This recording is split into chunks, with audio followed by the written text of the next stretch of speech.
আল্লাহ পাক রব্বুল আলামিন পবিত্র কোরআনে পাকের মধ্যে হালাল হারাম সম্পর্কে নির্দেশ মোতাবেক বলেন আহালাল মাইয়া ওয়া হারাম রিবা। আল্লাহ তাআলা বলেছেন আমি ব্যবসাকে হালাল করে দিয়েছি এবং সুদকে দিয়েছি করে দিয়েছি হারাম। অনেকে বলে যে ব্যবসা তো সুদ তো এটা যে ব্যবসা এটা এক প্রকার ব্যবসা, টাকা দিয়ে টাকা এটা একটু যেটা প্রতিটা মনে করেন যে যে জিনিসটা আপনি একজনকে দান দেওয়া হবে এটা বেনিফিট আপনি নেবেন, এর প্রতিদান আপনি গ্রহণ করবেন।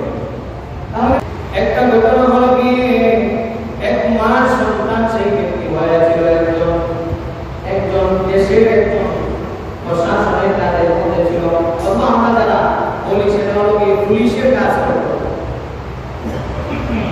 যখন দেশের একজন প্রশাসনের কাজ করে মা তার সন্তানকে আদেশ দিলেন, বাবা তুমি অবশ্যই শুনেছি যারা সরকারের প্রধান হয়ে কাজ করে তারা কিন্তু ছেড়ে দিতে না করে, ও বাবা তুমি এমন একটা সততার মধ্যে থাকবা, আল্লাহ শিখাইবা।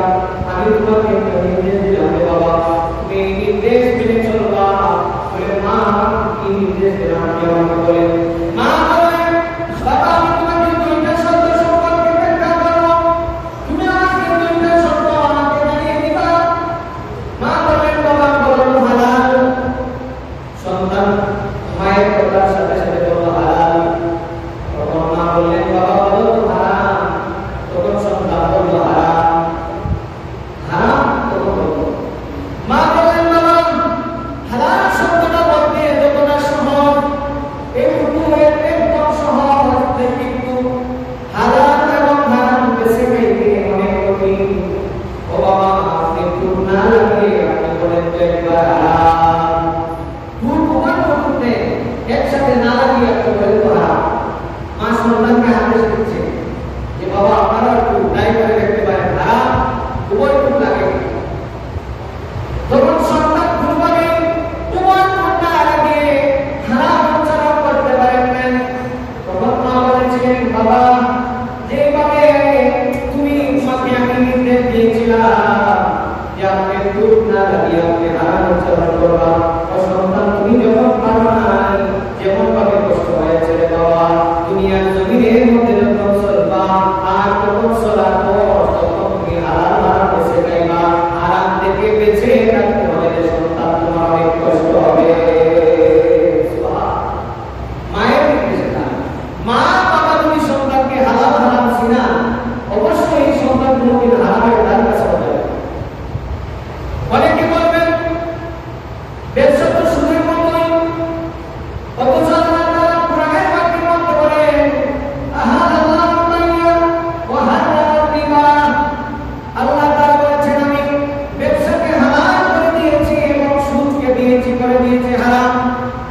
অনেকে বলে যে ব্যবসা তো সুদ তো এটা যে ব্যবসা এটা এক প্রকার ব্যবসা, টাকা দিয়ে টাকা এটা একটু যেটা প্রতিটা মনে করেন যে যে জিনিসটা আপনি একজনকে দান দেওয়া হবে এটা বেনিফিট আপনি নেবেন, এর প্রতিদান আপনি গ্রহণ করবেন। তাহলে মূল করার চাইতে এটা দ্বিগুণ হারে গ্রহণ করা একই হলো গিয়ে হারাম যেটা সুদ যেটা বলা মূল করার চাইতে দ্বিগুণ গ্রহণ করা। আপনি যদি মনে করেন আমার এই মোবাইলটা আমি একজনকে দিই বলে আমি আপনাকে একটু আমার মোবাইলটাকে জমা দিলাম, তখন আল্লাহ রাসূল সাল্লাল্লাহু আলাইহি ওয়াসাল্লাম বলেছেন যে বিনিময়ে আমি জামিনদারি দিলাম, আমার একটু গ্যারান্টি দিয়ে আমি তোমার কাছ থেকে কিছু স্বর্ণ নিলাম। স্বর্ণ দিয়ে তখনকার সময় স্বর্ণ দিয়ে যে আমি আপনাকে স্বর্ণ দিলাম, আমার এটা আমার আপনাকে আমাকে কিছু অর্থ দেব, যাতে আমার সিকিউরিটি হিসাবে আমি আপনাকে স্বর্ণ দিলাম, আমার তো অনেক টাকা তো তখন আপনি স্বর্ণকে ব্যবহার করতে পারবেন না, রাসূল নিষেধ করেছেন। এটুকু অর্থ কোনো ব্যবহার করতে পারবেন না, কারণ এটুকু যে আপনি অর্থ দিয়ে না দিয়ে এটুকু থেকে উপকার লাভ করে এটা হলো হারাম। কোনো কিছু দিয়ে এটুকু